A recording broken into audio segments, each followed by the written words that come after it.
December 28, 1943, Ortona, Italy. Captain William Morrison crouched in the rubble of what had once been someone's bedroom. Plaster dust coated his uniform like fresh snow.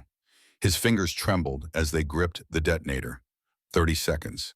That was all the time he had left to make a decision that would either kill every man in his platoon or defeat the most elite fighting force Adolf Hitler had ever created. Through the shattered wall beside him, he could hear them, German voices, laughing. The sound was close. Too close. The paratroopers on the other side of that brick barrier had no idea what was about to happen. They had fought at Crete. They had survived the frozen hell of Stalingrad. They had crushed British commandos and American Rangers. They called themselves the Green Devils. They had never lost. And right now they were laughing at the Canadians. Morrison looked down at the wire in his hand. 20 seconds. His brain screamed at him to think, to calculate, to find another way. But there was no other way. Not anymore. Not after what the Germans had done to Lieutenant Fraser. Not after the building collapse. Not after Christmas Day. His finger moved to the trigger. 15 seconds. The morning light filtered through the destroyed ceiling above him, illuminating thousands of dust particles hanging in the frozen air. Each mote caught the December sun, turning the ruins into something almost beautiful, almost peaceful. Morrison knew that in 15 seconds this piece would shatter into fire and screaming and death. 10 seconds. He thought of his brother Jack. Jack, who had died at Dieppe because some British general thought frontal assaults still worked in modern warfare. Jack, whose last letter home had said, "Don't worry, Bill. The brass knows what they're doing." The brass had known nothing. Morrison's jaw tightened. His hand stopped shaking. 5 seconds. On the other side of that wall, a German paratrooper was probably thinking about going home, about seeing his family again, about surviving this godforsaken war. Morrison knew this because he thought about the same things every single day, but only one of them was going to make it out of this room alive. 3 seconds. The wire felt hot in his palm despite the December cold. 2 seconds. He closed his eyes. 1. Morrison pressed the detonator. But to understand why a wheat farmer from Alberta, Canada was about to blow a hole through solid brick and charge into a room full of elite German paratroopers, you have to go back. Back to before the war. Back to when William Morrison was just a man who knew how to fix tractors and plant winter wheat. Back to when the idea of killing another human being was as foreign to him as the dark side of the moon. 8 days earlier, Morrison had been a different person. The prairies of Western Canada stretched endlessly in every direction from his family's farm. 3,000 acres of wheat, barley, and open skishmay.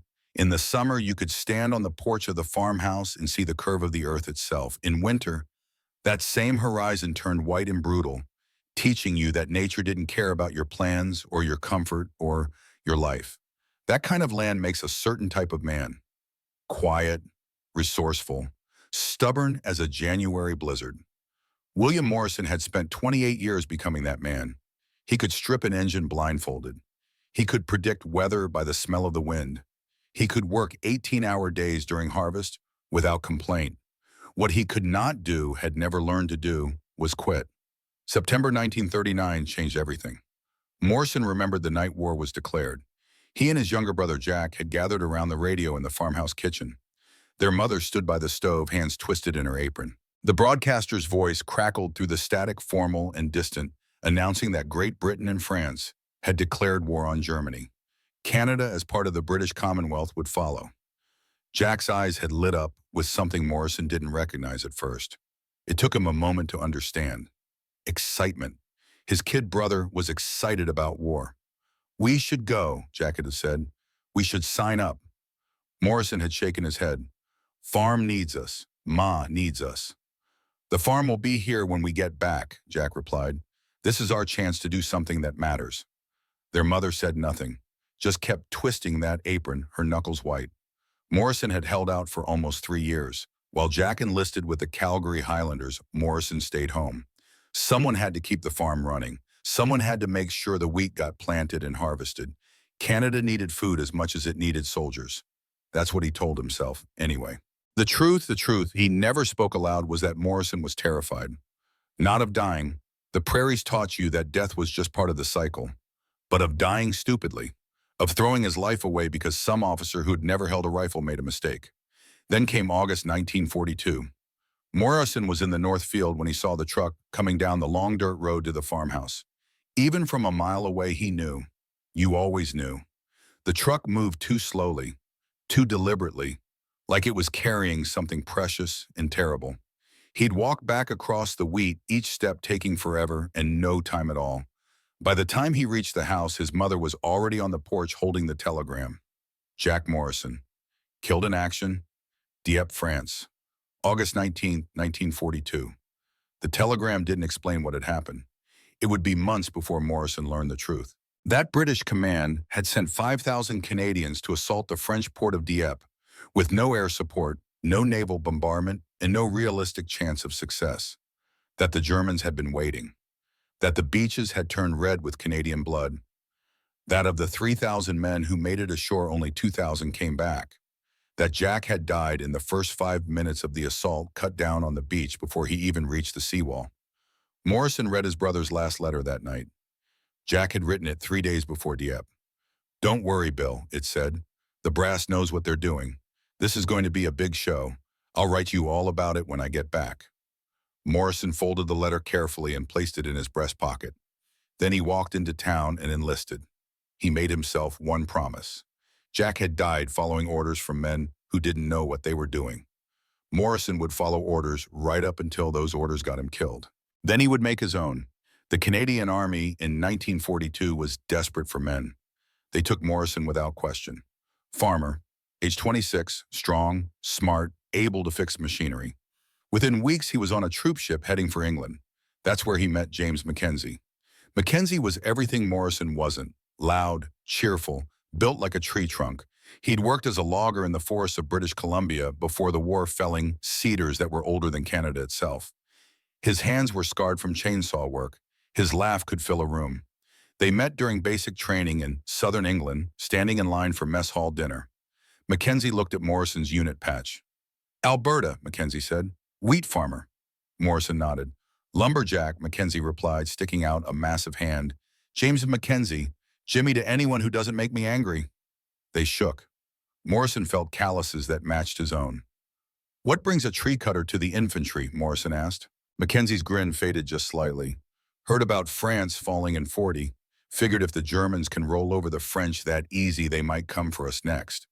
Rather fight them here than in the forest back home." It was the most honest answer Morrison had heard since joining up.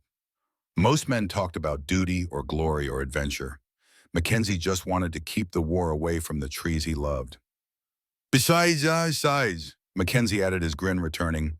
"How hard can it be? Point rifle at Germans, pull trigger. Go home." Morrison almost smiled. Almost. They became friends the way soldiers do, not through long conversations or shared interests, but through the simple fact of being in the same place facing the same future. When you don't know if you'll be alive next month, friendship becomes efficient. Training in England was strange. The Canadian 1st Division drilled in the countryside, practicing maneuvers that were supposed to prepare them for France. They learned how to advance under artillery fire, how to dig trenches, how to coordinate with tanks. Everything the generals had learned from the Great War 25 years earlier. What they didn't learn was how to fight in cities. Nobody thought to teach them that. The assumption was that modern warfare happened in fields and forests and open ground. Urban combat was considered a rare exception, something that only happened when a siege went wrong. Morrison practiced advancing across meadows. He learned to navigate hedgerows. He became expert at reading topographical maps of open country, but he never once trained to clear a building, never learned to fight room to room, never even considered that walls could be tactical assets. This would matter later. In November 1943, the 1st Division shipped out to Italy. The landings at Sicily had succeeded. The Italian government had surrendered. The Allies were pushing north toward Rome. Victory felt close, inevitable. The reality was different. Italy was not France. Italy was mountains and mud and rivers that turned into torrents overnight. The Germans had retreated to defensive positions called the Winter Line, anchored on terrain that made attackers pay for every mile in blood. Along the Adriatic coast, the British 8th Army was trying to punch through to Rome. The Canadians were part of that effort.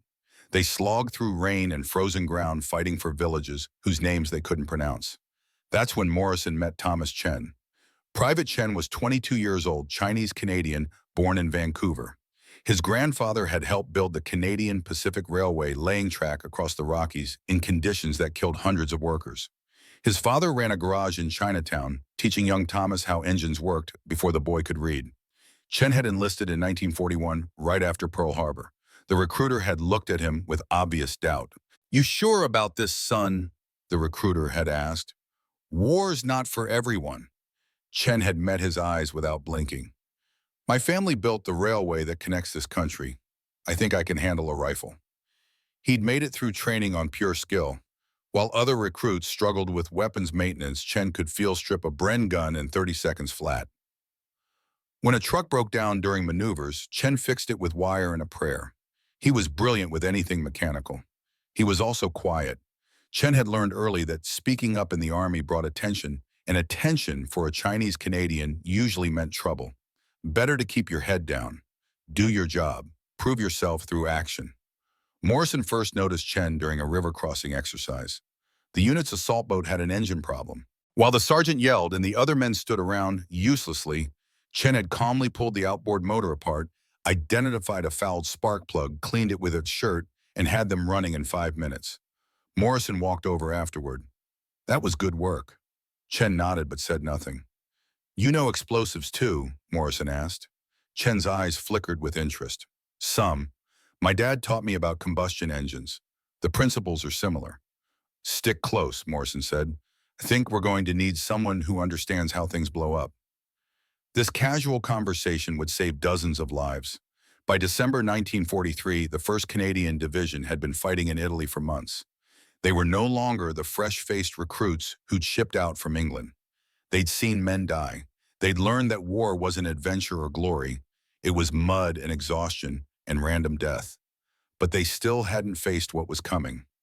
On December 19th, the division received new orders. There was a town called Ortona, blocking the coastal road. Small place, ancient, built on a cliff overlooking the Adriatic Sea. Intelligence said it was lightly defended. The plan was to take it quickly, then push north. Morrison looked at the aerial photographs during the briefing. Narrow streets, buildings packed tight together, medieval architecture with thick stone walls. Every military instinct he'd developed screamed that this was wrong. "Sir," he said to Lieutenant Fraser, "this looks like it could be difficult." Fraser was a good officer, former school teacher from Ontario, smart, careful, genuinely cared about his men. But he trusted headquarters. "Intelligence says the Germans are pulling back," Fraser replied. "Light resistance expected. We go in fast, secure the town, move on." Morrison wanted to argue, wanted to point out that intelligence had said Dieppe would be lightly defended too. But he was a captain, Fraser was a lieutenant, and the chain of command was the chain of command. "Yes, sir," Morrison said. That night he wrote a letter to his mother, told her he was fine, told her the weather was cold but manageable, told her he thought about Jack every day. He didn't tell her that tomorrow they were going into a town that looked like a meat grinder.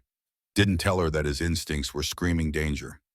He sealed the letter and tried to sleep. Across the line in the ruins of Ortona, Hauptmann Friedrich Weber was also writing a letter. Weber was 32 years old, a career soldier. He joined the Luftwaffe in 1936, trained as a paratrooper, and jumped into Crete in 1941 during one of the most brutal airborne assaults in history. He'd survived the frozen nightmare of the Russian front. He'd earned the Iron Cross twice. Now he commanded a company of the 1st Parachute Division. The Fallschirmjäger, the Green Devils, they were the elite of the elite, men who had proven themselves in the worst combat zones of the war. Hitler personally trusted them. When a position had to be held at all costs, the Green Devils held it. Weber's letter was to his wife Maria in Berlin. He wrote carefully, knowing the censors would read every word. "My dearest Maria," he began, "I hope this letter finds you and Greta well. I think of you both constantly. Please tell our daughter that Papa loves her very much and will come home as soon as this war allows." He paused, pen hovering over paper. What else could he say? That he was defending a town that would probably be destroyed, that he was placing men in positions where they would likely die, that he no longer believed in the cause but believed absolutely in the men under his command. None of that could be written. Instead, he wrote about the weather, about the view of the Adriatic from the church tower, about hoping to be home for Greta's 6th birthday in February. He didn't write about the defenses his chief engineer Unteroffizier Klaus Richter had spent 3 weeks building. Didn't mention the MG-42 machine gun positions covering every street. Didn't describe the mines and booby traps. Didn't explain how they'd turned every building into a fortress. Weber sealed the letter and looked out at the dark streets of Ortona. Somewhere out there, Canadian soldiers were preparing to attack. He knew this because intelligence was good. The Canadians would come tomorrow or the next day. They would come because those were their orders. And Weber would kill them because those were his orders. He thought about his daughter, 5 years old, blonde hair and pigtails. She loved her stuffed bear and hated vegetables and laughed at everything. She had no idea what her father did for a living. To her, Papa was just someone who was away a lot but sent letters. Weber wondered what she would think of him if she knew the truth. He put the thought aside. Sentiment was dangerous in war. You survived by staying focused, by following training, by trusting in your skills and the skills of the men around you. The Green Devils had never been defeated. They would not be defeated by Canadians. Weber checked his watch. 0200 hours. He should sleep. The battle would come soon enough. But sleep wouldn't come. So he sat in the darkness and waited. Back in the Canadian lines, Morrison couldn't sleep either. He stood outside his tent, looking toward Ortona. The town was just a dark mass against the slightly less dark sky. No lights, no movement, silent and waiting. Mackenzie found him there. "Can't sleep either," the big logger asked. Morrison shook his head. "That place looks wrong," Mackenzie said. "Too quiet." "Yeah." They stood together in the cold, two men from the western wilderness of Canada, about to walk into an ancient Italian town and fight Germans they'd never met for reasons that seemed increasingly distant. "You ever think about after?" Mackenzie asked. "When this is all done?" "Sometimes." "I'm going back to the trees," Mackenzie said. "Find a nice quiet forest. Cut timber. Never see another human being if I can help it." Morrison almost smiled. "Sounds good." "What about you?" Morrison thought about the farm, about wheat fields stretching to the horizon, about the simple rhythm of planting and harvesting, about never again having to point a rifle at another man. "Same," he said. "Just want to go home." Mackenzie nodded. Then after a long pause, "Think we'll make it?" Morrison looked at his friend, at this giant of a man who could fell trees with an axe and who laughed like summer thunder and who was asking very quietly if they were going to die tomorrow. "I don't know," Morrison said, because honesty was all they had left. "But I'll tell you this, if we do go, we're taking some of them with us." Mackenzie's grin flashed in the darkness. "Damn right." They stood there until dawn began to gray the eastern sky. Then they went back to their tents to prepare. Within 24 hours, they would discover that everything they knew about warfare was wrong, that the enemy was more prepared than anyone had imagined, that the streets of Ortona were designed by medieval minds for medieval combat, and the Germans had turned those ancient passages into a three-dimensional nightmare.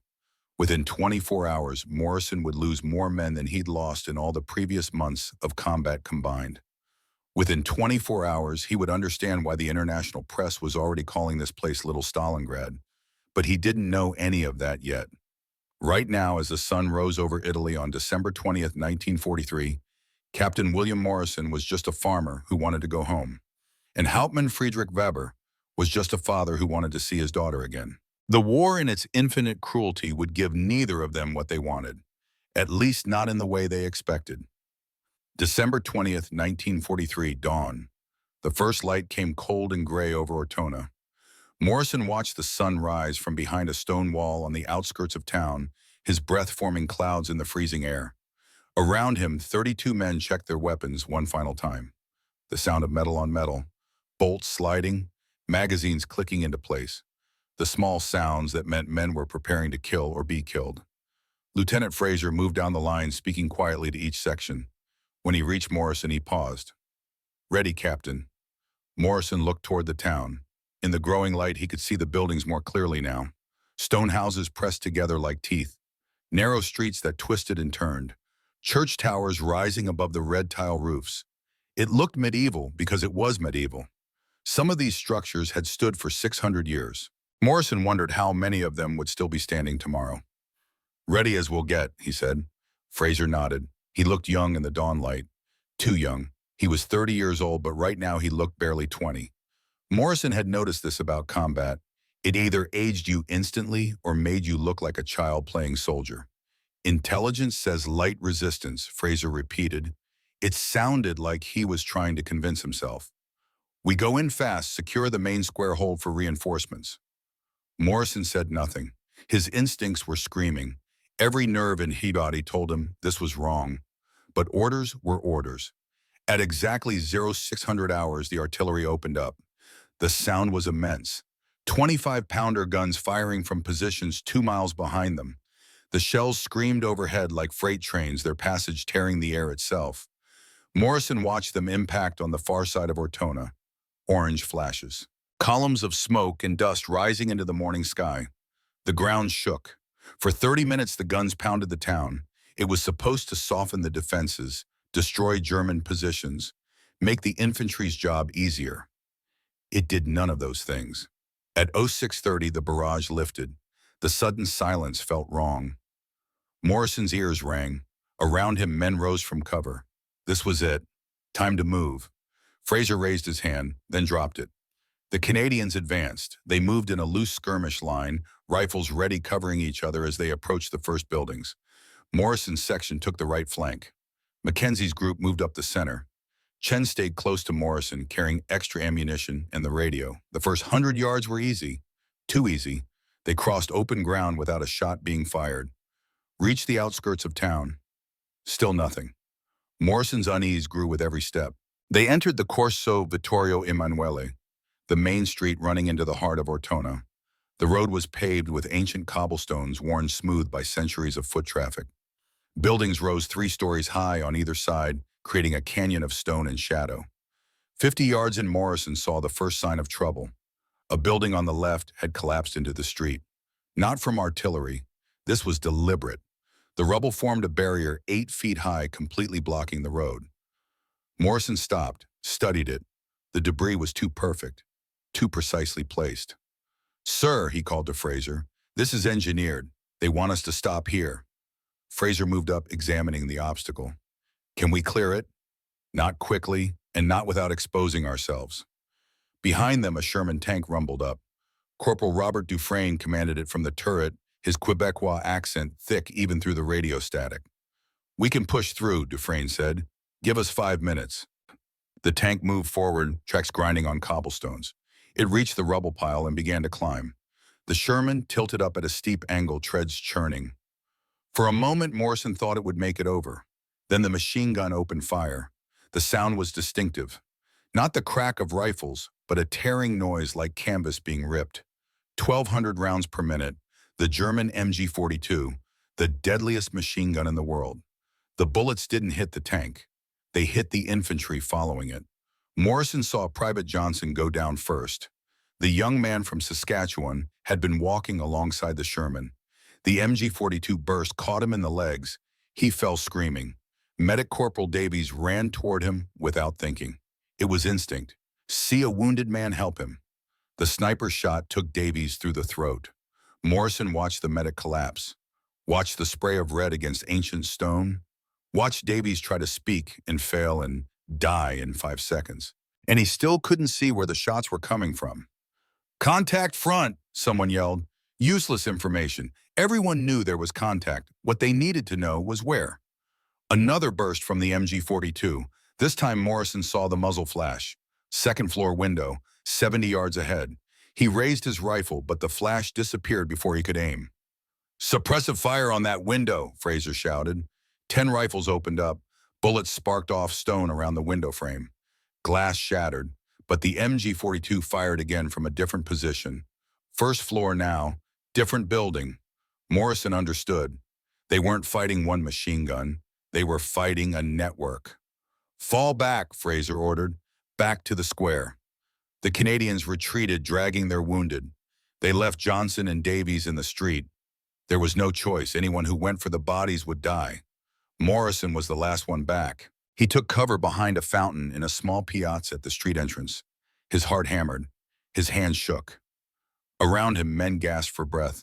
The entire engagement had lasted 4 minutes. 4 minutes. 7 casualties. Mackenzie crawled over blood running from a cut on his shoulder. Shrapnel from a ricochet. "What the hell was that?" the logger gasped. Morrison shook his head. He was trying to process what had just happened, trying to understand the tactical situation. They'd advanced 50 yards into town and been stopped cold. But it wasn't just being stopped that bothered him. It was how. The Germans hadn't panicked, hadn't fired wildly. They'd waited until the Canadians were committed, then hit them from multiple angles simultaneously. The machine gun positions had interlocking fields of fire. The rubble barrier had been placed at exactly the right spot to force the infantry to bunch up. This wasn't improvisation. This was engineering. Chen appeared beside Morrison, breathing hard. "Sir, I saw something. When that first MG fired, there was dust from above the window. Above? Like someone was moving on the floor overhead. I think they're not just in the rooms. They're using the whole building, moving vertically."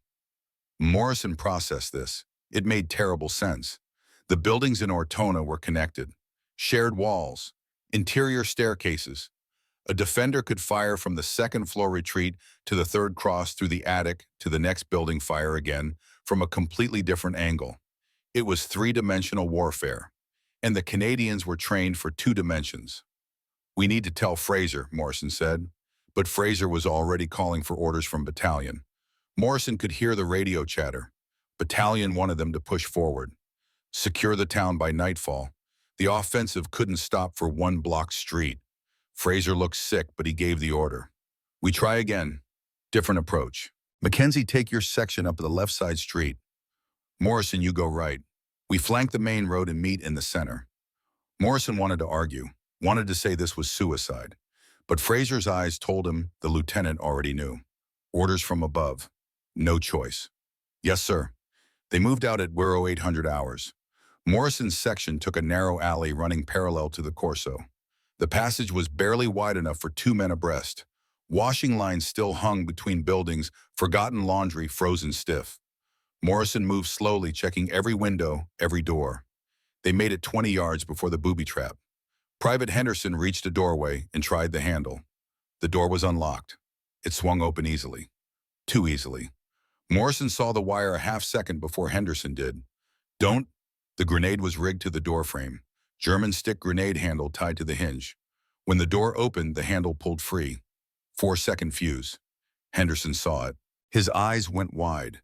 He tried to throw himself backward, but the alley was too narrow. Morrison grabbed Chen and dove behind a stone trough. The explosion was deafening in the confined space. When Morrison looked up, Henderson was down. So were 2 others. The shrapnel had nowhere to go in the narrow alley except into flesh. Henderson was still alive, but his legs were shredded. He screamed and screamed.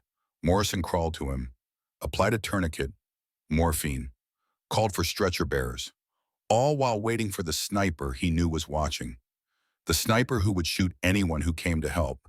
But the shot never came. Instead, Morrison heard boots on cobblestones. German voices. Close. Moving toward them. "Defensive positions," Morrison hissed. His men flattened against walls, rifles ready. Morrison could hear the Germans clearly now. 2 of them, maybe 3, talking casually. They had no idea the Canadians were 15 feet away around a corner. Morrison raised his rifle, aimed at the corner, waited. A German paratrooper stepped into view. Morrison fired. The German went down. Another paratrooper appeared, rifle coming up. Mackenzie, who had circled around from the other direction, shot him from behind. The German fell forward onto the cobblestones. Silence. Morrison approached the bodies carefully. Both men were young, 20, maybe 22. They wore the distinctive smocks of Fallschirmjäger paratroopers, Green Devils. One of them had a photo tucked into his helmet band. A girl, pretty smile, blonde hair. Morrison looked away. Couldn't think about that. Couldn't wonder if the girl knew yet that she was looking at her last photograph of someone who would never come home. He searched the bodies quickly, found maps, German positions marked. He pocketed them. "Sir," Chen called. "Movement, 3rd floor." Morrison looked up, saw a shadow in a window, raised his rifle. The shadow vanished. They're above us, Morrison said. Always above us. They extracted carefully carrying Henderson and the other wounded, made it back to the square where Fraser had established a command post. The lieutenant looked worse. More casualties. Mackenzie's section had run into mines, S-mines, bouncing Betties the soldiers called them, spring-loaded to jump to waist height before detonating, designed to castrate and kill. Fraser was writing casualty reports. His hands shook. 23, he said when Morrison approached. 23 casualties, and we haven't even cleared the first block. Morrison showed him the German maps. Fraser studied them, his face going pale. They've fortified every building, Fraser said. Every single one. This isn't a town, it's a fortress. Yes, sir. We can't advance like this. We'll be bled dry before we reach the center. Morrison said nothing. They both knew the truth. If they kept fighting in this way, using standard infantry tactics, the entire battalion would be destroyed within 48 hours. But what other way was there? Night fell on December 20th, with the Canadians holding exactly one city block. They'd lost 45 men, killing or wounding, perhaps 10 Germans. The math was unsustainable. Morrison sat in what had once been someone's kitchen, now missing its roof from artillery. Around him, the surviving men of his section tried to rest. Most couldn't. The adrenaline was too high, the fear too fresh. Mackenzie came in, his shoulder now properly bandaged. How's Henderson? Dead, Morrison said. Bled out on the way to the aid station. Mackenzie absorbed this. Henderson had been 19, from a small town in Ontario.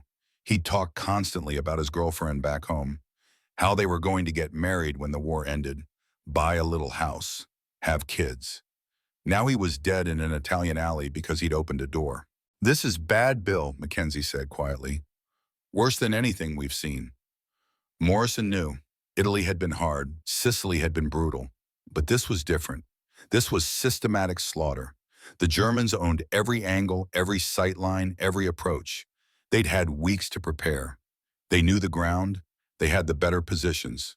And the Canadians were learning for the first time what it meant to fight an enemy who was genuinely better than them. Chen appeared in the doorway.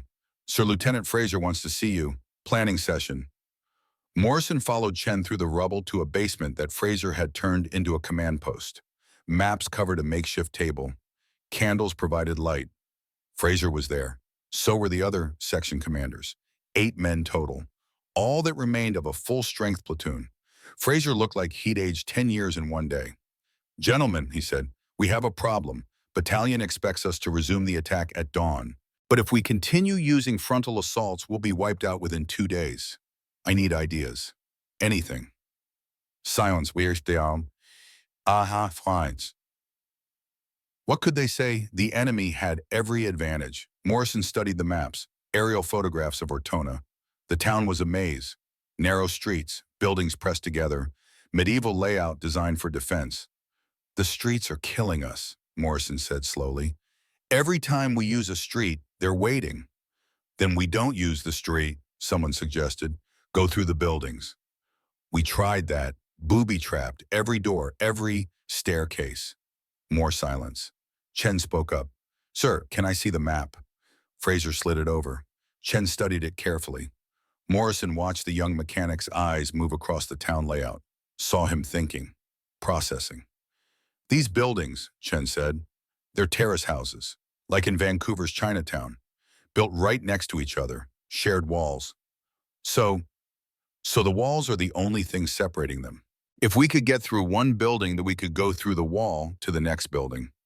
Never use the street, never use the doors. Morrison leaned forward. Go through the walls. Blow holes in them, big enough for a man to fit through, move from building to building without exposing ourselves to machine gun fire. The idea hung in the air. It was crazy. It violated every tactical doctrine. You cleared buildings floor by floor, room by room using doors and stairs. You didn't blow holes in walls like some kind of burglar. But then Morrison thought about Jack dying on Dieppe Beach because doctrine said frontal assault still worked.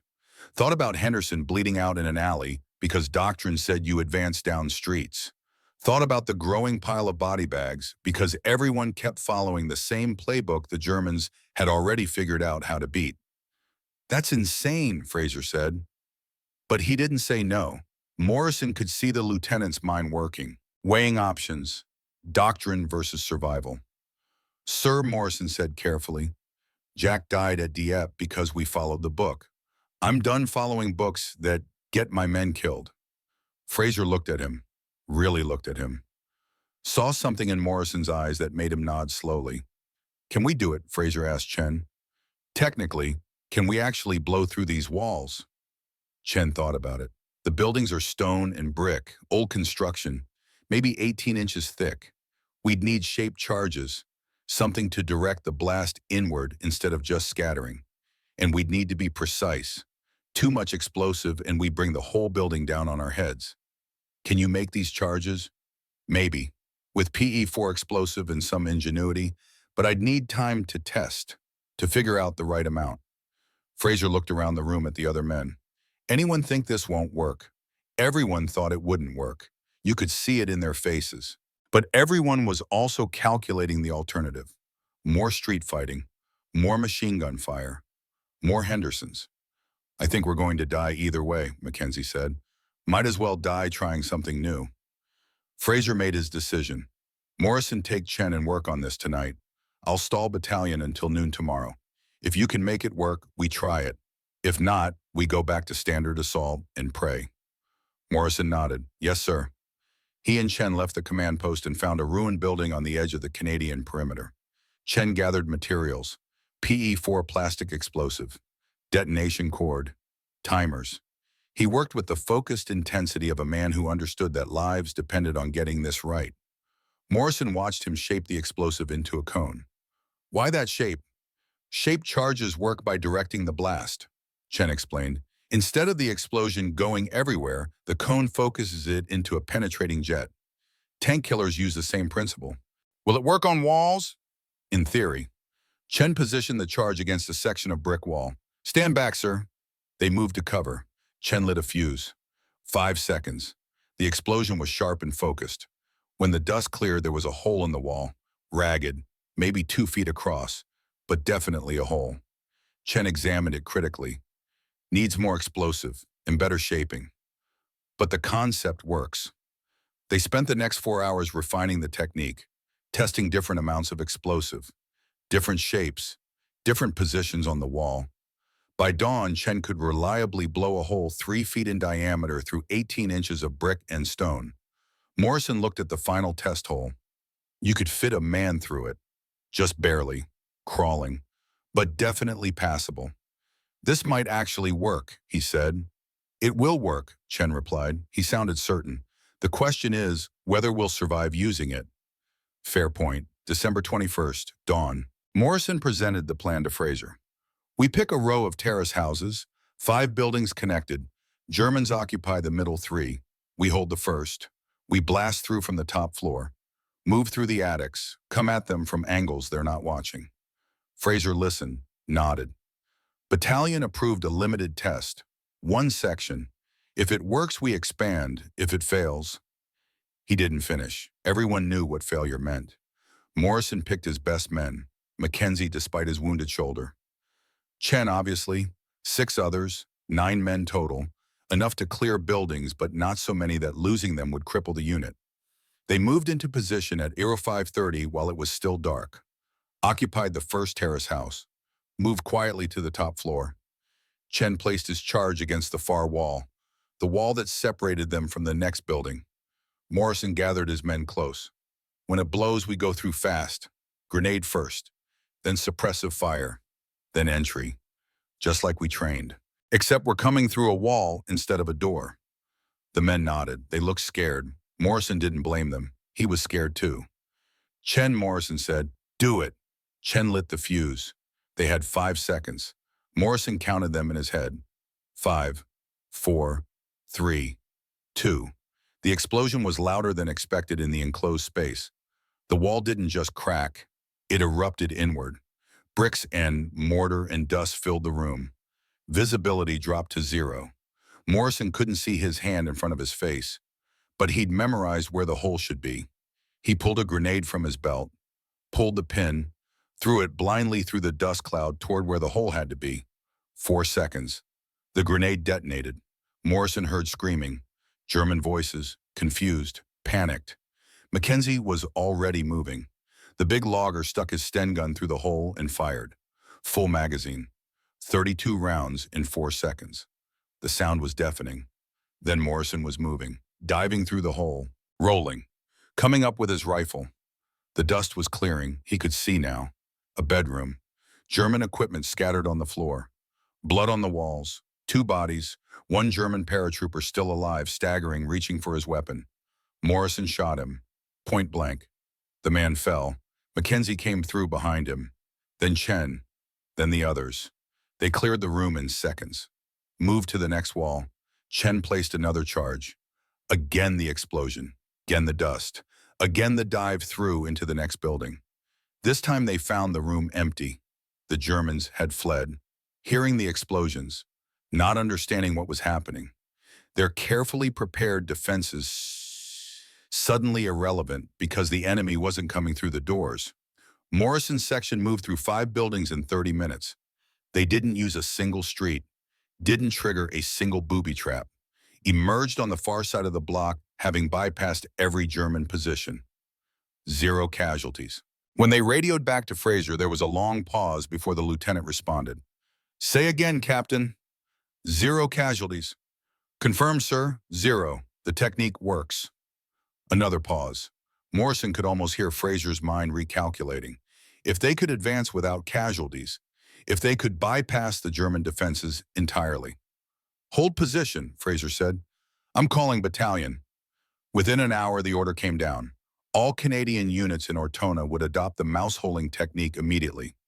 Chen would train other sappers. Morrison would write tactical notes.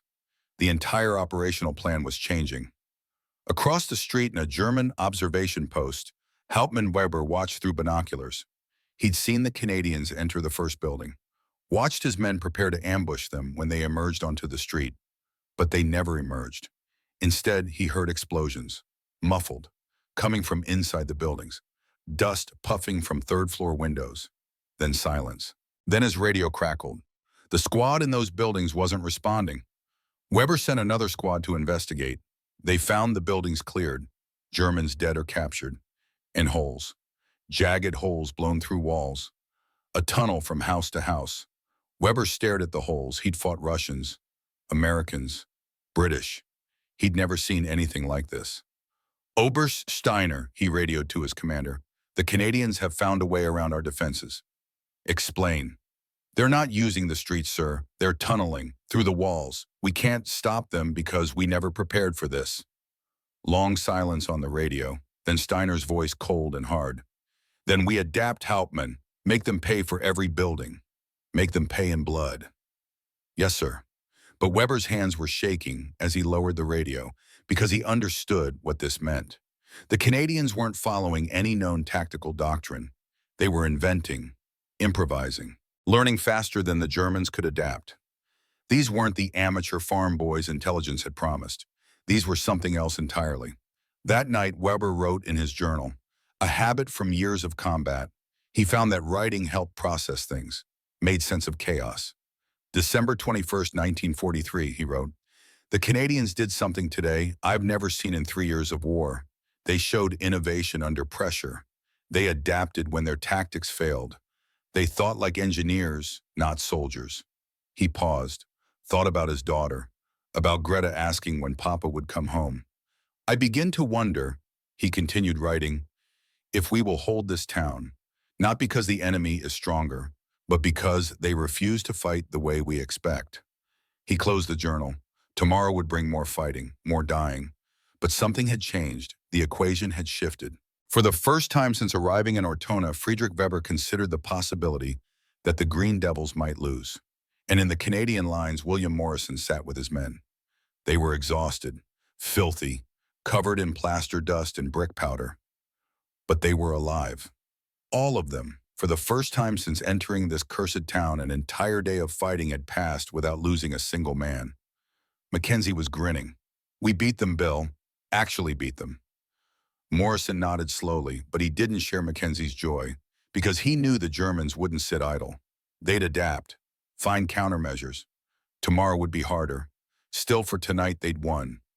They'd taken the enemy's best punch and survived.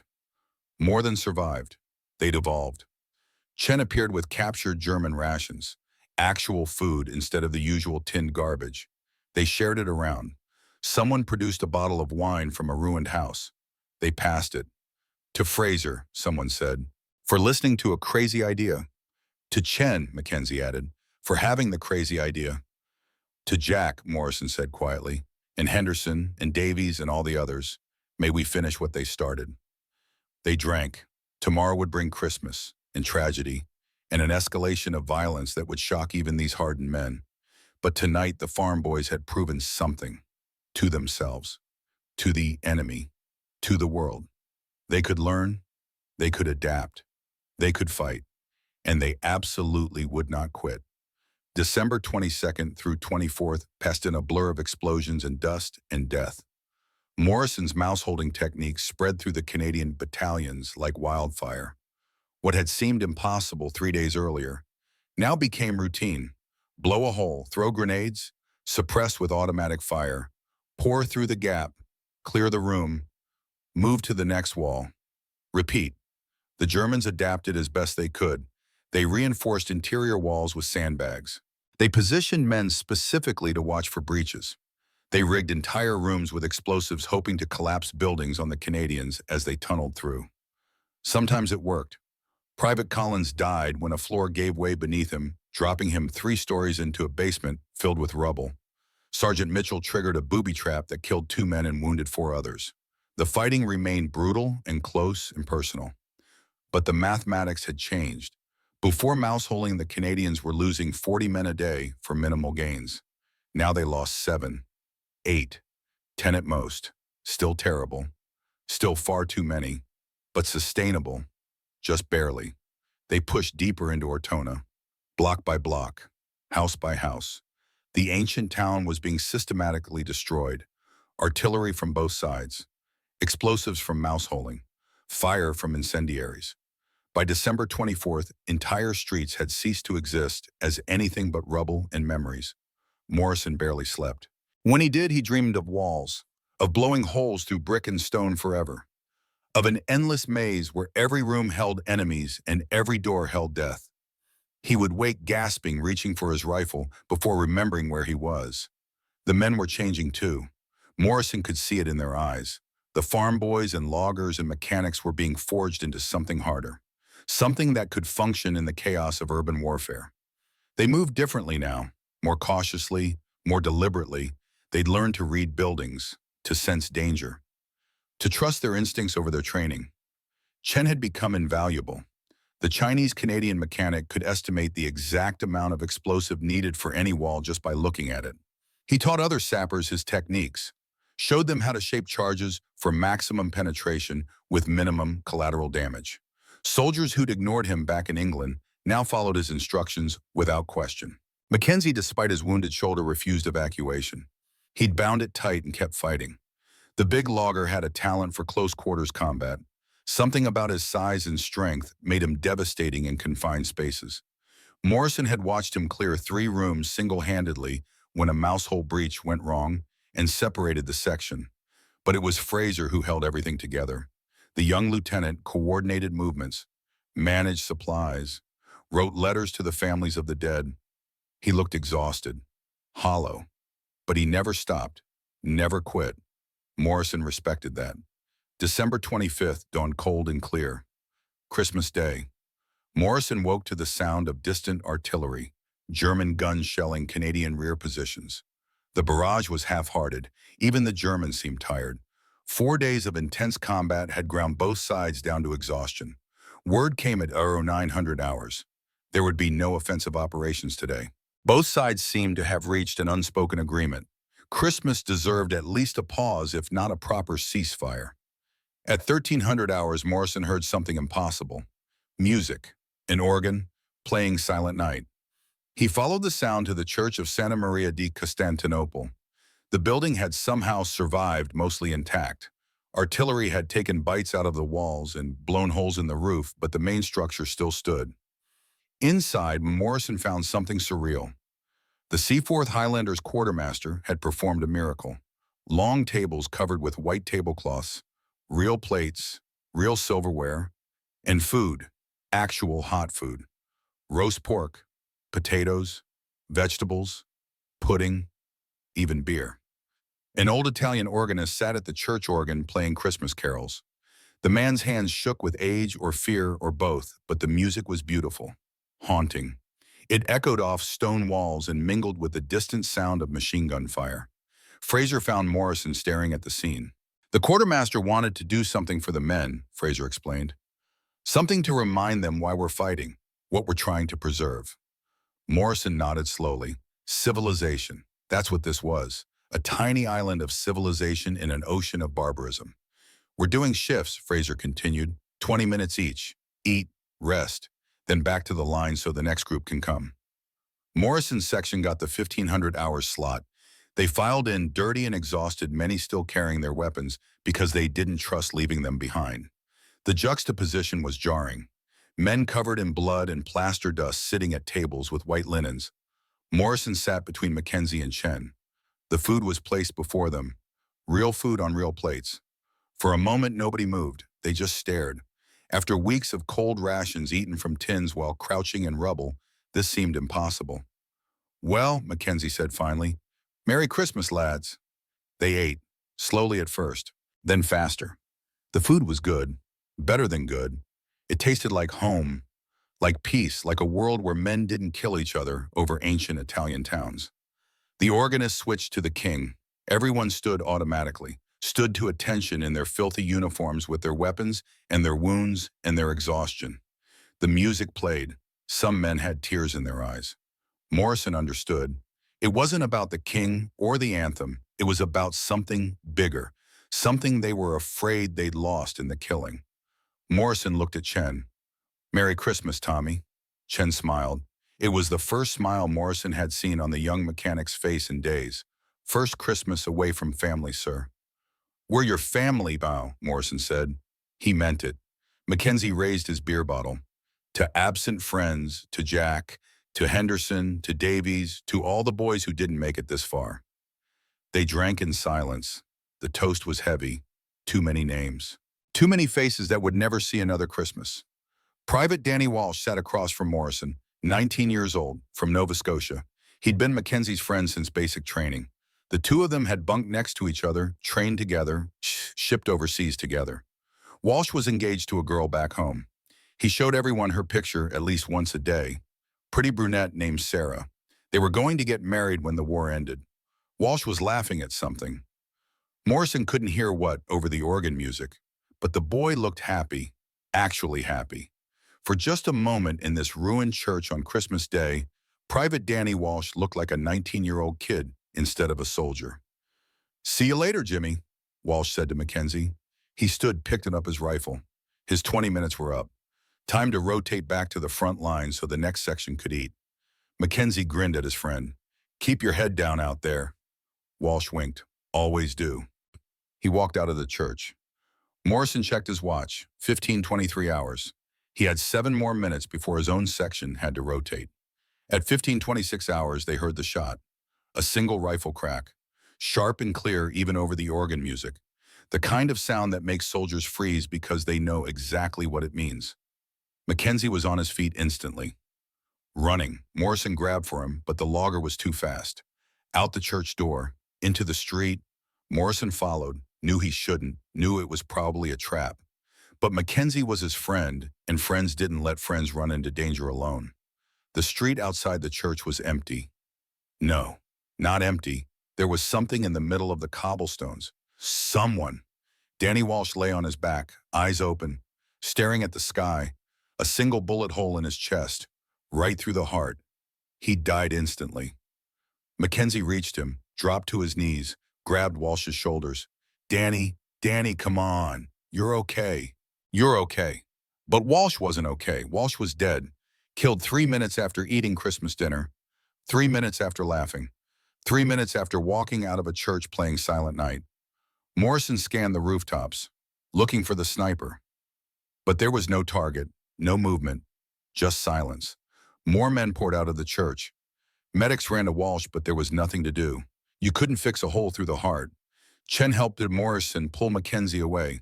The big logger was shaking.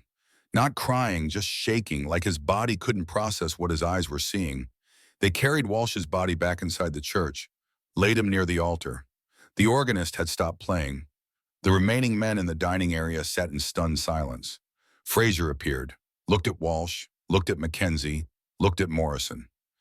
"Get your men ready," Fraser said quietly. "We resume operations at dawn." That night, Mackenzie sat alone in a bombed-out building cleaning his rifle with mechanical precision. Morrison found him there. "I'm going to kill them, Bill," Mackenzie said. His voice was flat, dead. "Every single one I can find. I'm going to kill them." Morrison said nothing. What could he say? That revenge was wrong, that Walsh's death was just part of war, that they needed to stay professional. All of that would have been true. None of it would have mattered. He was supposed to marry Sarah, Mackenzie continued. They had plans, a little house in Nova Scotia, 3 kids. He wanted 3 kids, a boy and 2 girls. Morrison sat down beside his friend. "I know. 3 minutes. He was alive for 3 minutes after leaving that church, then just gone. How is that fair? It's not. I want them to hurt Bill. I want them to feel what we feel." Morrison put his hand on Mackenzie's shoulder, felt the tension there, the rage barely contained. "They will," Morrison said. "I promise you, Jimmy, they will." December 26th brought intensified fighting. The Canadians, fueled by anger over Walsh's death, pushed harder, more aggressive, more willing to take risks. Morrison's section advanced 3 blocks in 1 day. Unprecedented progress. But the Germans were being pushed back toward their final defensive positions around the town squares, the Piazza Municipio and Piazza San Tommaso. And cornered animals fight hardest, December 27th, 1100 hours. Lieutenant Fraser's platoon secured a corner building overlooking the Piazza Municipio. Perfect position, 3 stories, stone construction, commanding view of the square. From here they could observe German movements, call in artillery, coordinate the final assault. Fraser took 23 men into the building, established an observation post on the 3rd floor, set up a radio, began mapping German positions. Morrison's section was in the building next door, 60 feet away, connected by a shared wall. Morrison was planning the next mousehole breach when he felt it, a vibration, deep, coming from below, like thunder underground. He looked at Chen. "Did you feel that?" Chen's eyes went wide. "That's not artillery. The explosion was massive." The building where Fraser had set up his observation post didn't collapse. It erupted. The entire structure lifted slightly, seemed to hang in the air for an impossible moment, then pancaked down on itself. 3 stories compressing into 1. Walls blowing outward. Roof caving in. A cloud of dust and debris that blotted out the sun. The shockwave knocked Morrison off his feet. He hit the floor hard, ears ringing, vision blurred. For several seconds he couldn't think, couldn't process what had just happened. Then understanding came. The Germans had mined the building, packed the basement with explosives, waited for the Canadians to occupy it, then detonated. Morrison scrambled to his feet, ran to the window. The building next door was just gone. In its place was a mountain of rubble. Bricks, timber, bodies, dust still pouring off the pile like waterfall mist. "Fraser!" Morrison screamed. "Lieutenant Fraser!" No answer, just the settling sound of debris, the creak of weakened structures, the beginning of screams from men buried alive. Morrison was moving before conscious thought, out of his building, into the street, to the rubble pile. He started digging, throwing bricks aside, hands bleeding, not caring. Mackenzie appeared beside him, then Chen, then others. They dug frantically, found an arm, pulled. Private Stevens came free, alive but unconscious. They passed him back to medics and kept digging. They found 4 men alive, critically wounded but alive. They found 19 bodies, some intact, some not. Lieutenant David Fraser was in the latter category. Morrison found his class ring on a severed hand, the gold band with the Ontario Teachers College insignia. Fraser had worn it every day, talked about going back to teaching when the war ended. Morrison held the ring, stared at it. Something inside him cracked. He'd lost men before. Henderson, Davies, Walsh, dozens of others. Each death had hurt. But Fraser was different. Fraser had trusted Morrison's crazy ideas, had approved the mouse-holing technique when every regulation said not to, had kept the unit together through sheer force of will, and now Fraser was pieces in the rubble because the Germans had turned an entire building into a bomb. Morrison's hands stopped shaking. His breathing slowed. He felt something cold settle into his chest. Not rage. Rage was hot and temporary. This was different, colder, more permanent. He stood, pocketed Fraser's ring, turned to Chen. "Can you bring down a building?" Morrison asked. His voice was calm, too calm. Chen hesitated. "Sir, can you do it, yes or no?" "Yes, with enough explosive." "But that would be, how much do we have?" "Maybe 40 pounds of PE4. But sir, using it all at once? I don't care. Find me a building with Germans in it. Pack it with every ounce of explosive we have. Then blow it to hell." Mackenzie stepped closer. "Bill, that's a war crime if there are wounded." Morrison turned to look at his friend. Mackenzie saw something in Morrison's eyes that made him stop talking. "They just killed 23 of our men," Morrison said quietly, "including Fraser. They turned a building into a bomb. You want to talk to me about rules?" Silence. The other men watched, waiting to see what would happen, whether Morrison would cross this line. "Find me targets," Morrison said.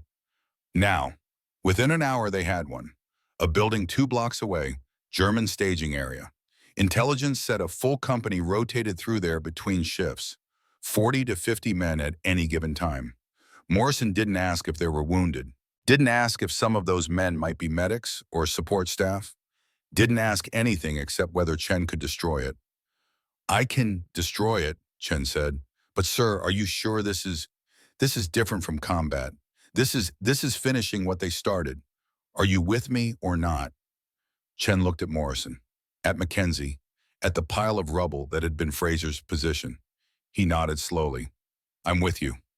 They planned the operation for 1,800 hours. Dusk, when the Germans would be changing shifts, maximum casualties. Morrison, Chen, and 4 others mouse-holed their way to the target building. Slow, careful. It took 90 minutes to cover 2 blocks through the walls. They emerged in an abandoned house directly adjacent to the German position. Through the shared wall, they could hear voices. German, casual conversation, someone laughing. The everyday sounds of soldiers between battles. Morrison felt nothing. No hesitation, no doubt, just cold purpose. Chen placed charges methodically. In the basement, against load-bearing walls, shaped to direct the blast inward and upward. He used every ounce of explosive they had, 42 pounds of PE4, enough to level half the block. 10-minute fuse, Chen said. Gives us time to get clear. Morrison lit the fuse, watched it spark, started counting. They retreated through their mouse holes, fast now, racing against time. Behind them, the fuse burned, counting down, seconds becoming minutes. Morrison was 3 buildings away when he saw it through a window, a German helmet on a table, and next to it a photograph. Young soldier, little blonde girl, maybe 5 years old, sitting on his lap, both smiling. Morrison looked at the photo for 2 seconds, thought about Greta, about Weber's daughter, about all the daughters and sons and hers and mom, mothers who would get telegrams. Then he kept moving. They made it 4 buildings away when the explosion came. The sound was beyond description. Bigger than anything Morrison had heard except naval bombardment. The ground shook. Windows shattered 3 blocks away. A pressure wave that felt like being punched by God. Morrison watched from a 3rd-story window. Watched the German building not collapse but disintegrate. Walls blowing outward in all directions. Roof lifting straight up, then crashing down. Fire erupting from the basement. Debris raining down for 30 seconds. When the dust began to settle, there was no building. Just a crater. And bodies. Parts of bodies. Scattered across 50 yards. Morrison counted silently. Estimated. 40 dead. Maybe 50. More wounded. An entire company essentially wiped out in one explosion. He felt nothing. No satisfaction. No remorse. Just emptiness. They returned to Canadian lines as full dark fell, Captain Andrews Fraser's replacement was waiting. "What the hell did you do?" Andrews demanded. "The Germans are screaming on the radio about war crimes. They're threatening to execute prisoners in retaliation." Morrison met his eyes. "I did what needed doing. You just killed 50 men with a demolition charge. That's not combat. That's murder. They killed 23 of ours the same way. I call it even." Andrews opened his mouth, closed it. He was new, hadn't been at Ortona long enough to understand what this place did to men, how it ground away the parts that made you civilized and left only the parts that let you survive. "This doesn't leave this room," Andrews said finally. "Officially, that was a lucky artillery hit. Understood?" Morrison nodded. Didn't care about official stories. Fraser was still dead. Walsh was still dead. 23 men were still buried in rubble. But now 40 Germans were dead too. The equation balanced. That night, Hauptmann Friedrich Weber stood in what remained of the German staging area. The crater was 15 feet deep.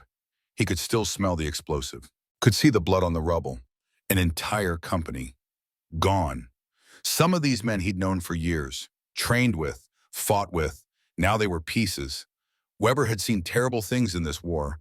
The beaches of Crete covered in dead paratroopers, Russian villages burned to ash, mass graves from both sides. But this felt different. This felt personal. He radioed Oberst Steiner. "Sir, we cannot hold. We've lost too many men. The Canadians are matching our ruthlessness step for step. They're not stopping."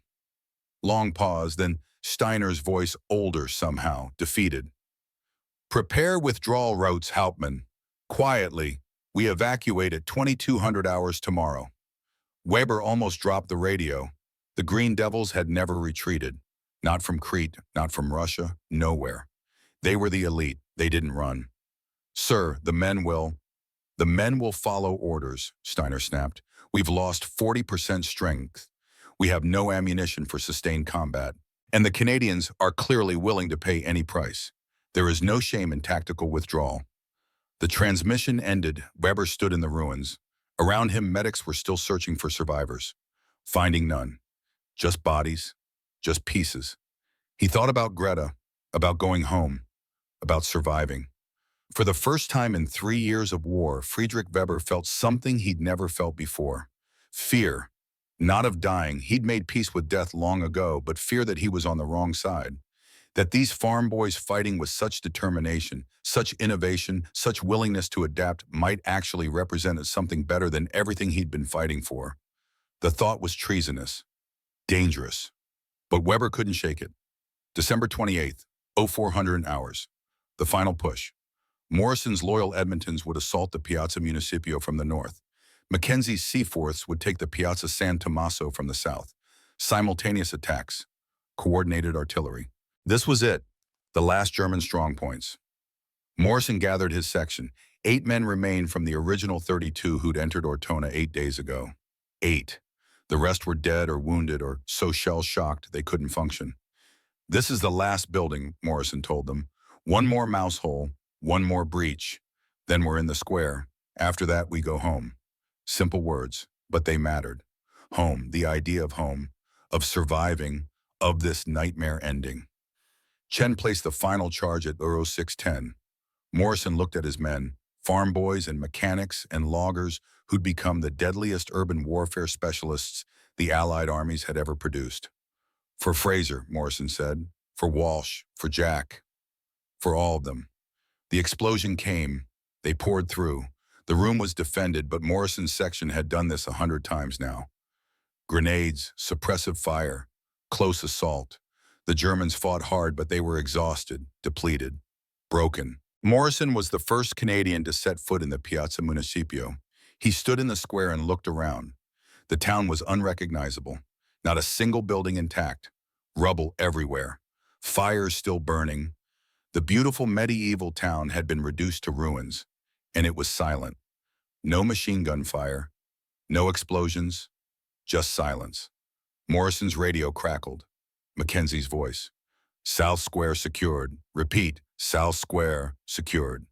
They'd done it. Taken both plazas. The heart of Ortona was Canadian. But Morrison felt no triumph. Just exhaustion. Across the square in a third-floor window, Weber watched through his rifle scope. He had Morrison centered perfectly. Headshot, maybe 150 yards. Easy for a marksman of Weber's skill. His finger rested on the trigger. Morrison took off his helmet, wiped his face. He looked exhausted. Human. Just a man who wanted to go home. Weber thought about Greta, about the photo that German soldier had carried, about all the fathers who wouldn't be going home. He shifted his aim, deliberately, fired into the rubble 10 feet from Morrison. Morrison dove for cover, looked around wildly, trying to find the shooter. Weber's spotter stared at him. "Herr Hauptmann, you never miss." "First time for everything," Weber said. He lowered his rifle. "Come, we have withdrawal orders to execute." That night, under cover of darkness, the German 1st Parachute Division slipped out of Ortona. They left behind their dead, their equipment, and a message scrawled on a wall in the command post. "Worthy opponents, 1st Parachute Division." December 29th, dawn, Morrison led a patrol through the German lines, found empty positions, abandoned equipment, no contact.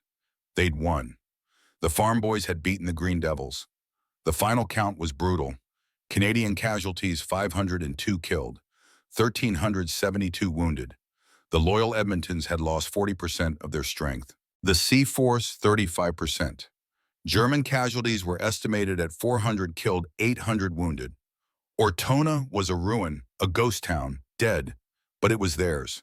Morrison stood in what had been the Piazza Municipio and felt nothing. No pride, no satisfaction. Just a vast emptiness where his emotions used to be. Captain Andrews found him there. "Battalion wants a report on the mouse-holing technique," Andrews said. "They're going to teach it at all the infantry schools. You've changed how we fight, Morrison." Morrison nodded, didn't care. Fraser was still dead. Walsh was still dead. 23 men were still buried in rubble. "There's something else," Andrews continued. "The war correspondent, Matthew Halton. He wants to interview you. Says this is the most important battle of the Italian campaign." "Tell him no." "Morrison, this is an order from—" "I said no. I'm done talking about it. We fought. We won. That's all there is." Andrews studied him. Saw something in Morrison's eyes that made him nod. "Understood. I'll tell him you are unavailable." He left Morrison alone in the ruins.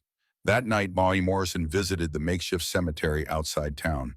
Row after row of white crosses. He found Fraser's, placed the class ring on top of the marker. "We finished it, sir," Morrison said to the grave. "Like you wanted. The farm boys won." No response, just wind over the graves. Morrison walked back to his tent, found Mackenzie there. The logger was crying, silently, tears running down his face. "I can still hear him laughing," Mackenzie said. "Danny, in that church, I can still hear it." Morrison sat beside his friend, put an arm around the big man's shoulders. They sat like that until dawn, two survivors trying to carry the weight of all the dead. 51 years later, Ortona, Italy, December 1994. William Morrison was 108 years old. He'd lived a long life after the war, returned to the farm, married, had children, grandchildren, great-grandchildren. He rarely talked about Ortona. When people asked, he'd say it was a long time ago and change the subject. But on the 50th anniversary, the Canadian government flew him back to Italy for a memorial ceremony. Morrison almost didn't go, but his grandson convinced him. The town had been rebuilt, beautiful again. You'd never know it had been a battlefield. During the ceremony, an elderly woman approached. German accent, maybe 60 years old. "Excuse me," she said. "Are you Captain Morrison, William Morrison?" "I am." "My grandfather wrote about you in his journal. Hauptmann Friedrich Weber, 1st Parachute Division." Morrison's breath caught.